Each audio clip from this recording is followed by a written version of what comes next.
Evet kardeşlerim, hepinize merhaba. Bugün sizlerle birlikte yeni bir gündem videosu çekiyorum. Bu gündem nedir diye soracak olursanız, bildiğiniz üzere Türkiye'de şu anda döviz, kur epey uçtu gitti arkadaşlar. Amerika ile ilgili sıkıntılar yaşıyoruz. İşte bana birçok soru geliyor. Kırgızistan'da okumak isteyen kardeşlerimiz var. Diyorlar ki hani bizim bütçemiz budur. Okuyabilir miyim? Yapabilir miyim? Kırgızistan ucuz diyorlar. Sizin düşünceleriniz nedir diye bana birçok soru geliyor. Şimdi bugün de tercihlerin son günü, kusura bakmayın biraz geçe kaldık ama çok hızlı bir şekilde videoyu tamamlayacağım arkadaşlar. Özet geçeceğim yani. Fazla uzatmaya gerek yok. Zaten siz anlayacaksınız az buçuk ne kadar size gideceğini. Şimdi şu anda arkadaşlar, şu anda ilk öncelikle 1 lira kaç som yapıyor? Bir ona bakalım. Şu anda 10.51 som yapıyor yani. 10,5 som yapıyor arkadaşlar. Şimdi 10,5 som nedir? Ne alabilirsiniz? Bundan yaklaşık 2-3 gün önce bu 9'du. Şu anda gördüğünüz üzere 10.51. 10,5 som oldu. Şimdi arkadaşlar, öğrenci için vazgeçilmez bir yemek. Biz yemek diyelim. Makarna arkadaşlar. Makarna, tahminen bir paket makarna 40 som. Şimdi 40 som ne kadarmış? Bir bakalım. Hemen bakalım. 40 som Türk lirasına çevirdiğimiz zaman 3 lira 81 kuruş. Üniversitemizin yemekhane fiyatlarından bahsedelim. Yaklaşık, yanlış hatırlamıyorsam 65 som olması lazımdı. 65 som olması lazımdı. Bir daha bir kontrol edeyim ben onu, çünkü unuttum. Yarım litre su arkadaşlar. 1 lira 90 kuruş. Bakın, ben size özet geçiyorum. Yani bu fiyatları gördükten sonra Kırgızistan ucuz mu pahalı mı gerisi size kalmış. Ekmek 20 som. O da 1 lira 90 kuruş. Yani kıyası siz kendi kafanızda yapın. Şimdi size ev kirasından örnek vereceğim. Okula yakın oturan bir arkadaşım var. En ucuz onların evidir. Yani en ucuzu odur. Çünkü biz çok araştırdık. Ondan daha ucuzu yok. O arkadaşlarımız yaklaşık 2 yıldan beri o evde oturuyorlar. O arkadaşlarımızın ev kirasının bedeli 1712 lira.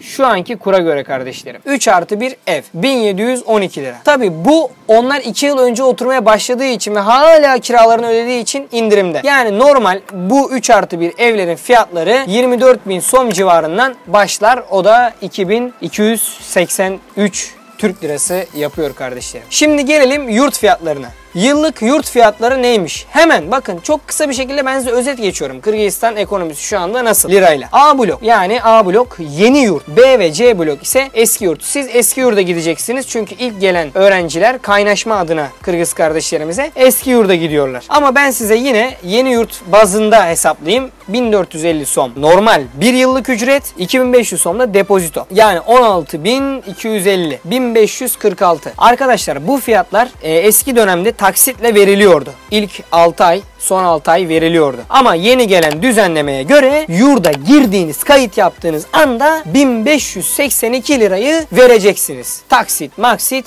yok. O yüzden Kırgızistan'a giderken cebinizdeki parayı hazırlayın kardeşlerim. 1 yıllık vize ücreti var. Şimdi siz 3 aylık hani Türkiye'den alıyorsunuz ya. Taksim'de var, İstanbul'da, bir Ankara'da var. Hani 3 aylık aldıktan sonra Kırgızistan'a gidiyorsunuz. Kırgızistan'da da kardeşlerim, Kırgızistan'da da 70 dolara 1 yıllık sınırsız giriş çıkış vize alabiliyorsunuz. Şimdi 70 dolar ne kadar yapıyor? Hemen onu da dolar TL'den bir hesap yapalım arkadaşlar. 70 dolar. Evet arkadaşlar.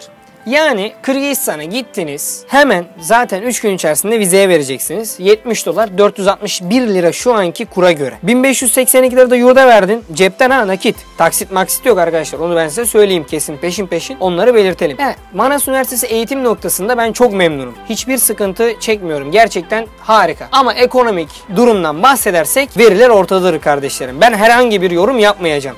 Gerisi size kalmıştır. Şimdi 70 dolar 461 lira ona dedik. 1582 lira peşin tık para dedik yurda. Şimdi uçak bileti. Şimdi nasıl gideceğiz buradan? Arabayla gidemeyiz. 2 hafta sürecek yol. Arabayla gidemeyiz şimdi. Tek yön Pegasus. En ucuzundan hesaplıyorum. Pegasus abi. En ucuzu.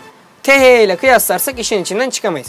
Sabiha'dan. Şimdi Sabiha'dan gideceğim. Nereye gideceğim? Bişkek'e gideceğim. Ne zaman gideceğim abi? Okul akademik takvime göre 7 Eylül'de falan açılıyor sanırım. 7 Eylül'de gideyim abi. 7 Eylül'de ben gideyim ya. Ucuz uçuş arıyorum. Bakıyorum uçak biletleri ne kadar? Uçak biletleri arkadaşlar 6 Eylül 1824 lira. Tabi bu bakın 8 Eylül 20 kilo bagaj. 8 kilo bagajla mı gideceksin? 9 ay orada kalacaksın belki Kırgızistan'da. 2610 lira. 8 Eylül Cumartesi. 7 Eylül neymiş? 2474 lira. 6 Eylül 1824 lira. Git gel abi. Git gel ne kadar? 3600, 4000 lira, belki 5000 liraya mal olacak size git gel. Yurt parası dedik 1582 lira tık para. 461 lira şeye verdik. Vizeye verdik 1 yıl. Ev kirası en ucuzu 1800 lira 3+1. Hadi eve çıksan 600 liradan versen 3 kişi 600 lira ev kirası ver. Bunun yanında yiyeceğin, içeceğin, yapacağın işler var. Hani 600 lira ev kirası verdin. Geri ne kadar harcayacaksın? Bu sana kalmış. Bir paket makarna 3.81 dedik. Suya 1.90 dedik. Oluyor, bakın ben size kışın Kırgızistan'da domates fiyatlarından da bahsedeyim. Kışın yaklaşık domates fiyatları arkadaşlar 200 tonu buluyor. 19 liraya tekabül ediyor. 1 kilo domates. Yumurtanın tane fiyatı, ya öğrenci işi ya. Ben size öğrenci işini gösteriyorum. Yumurtanın tane fiyatı 6 som. Bu da 60 kuruşa tekabül ediyor. Şimdi çok kısa ve net bir şekilde size Kırgızistan'ın ekonomiyi anlattığımı düşünüyorum. Ev kiraları arkadaşlar pahalı. Onu size söyleyeyim. Yani gerçekleri söylemem gerekiyor size. Eğitim noktasında benim ekonomim çok iyi kardeşim, bana baba gibi bir para geliyor diyorsan gel Kırgızistan'a. Eğitim güzel. Eğitimde sıfır sıkıntı. Manas Üniversitesi gerçekten eğitimde örnek olacak bir üniversite.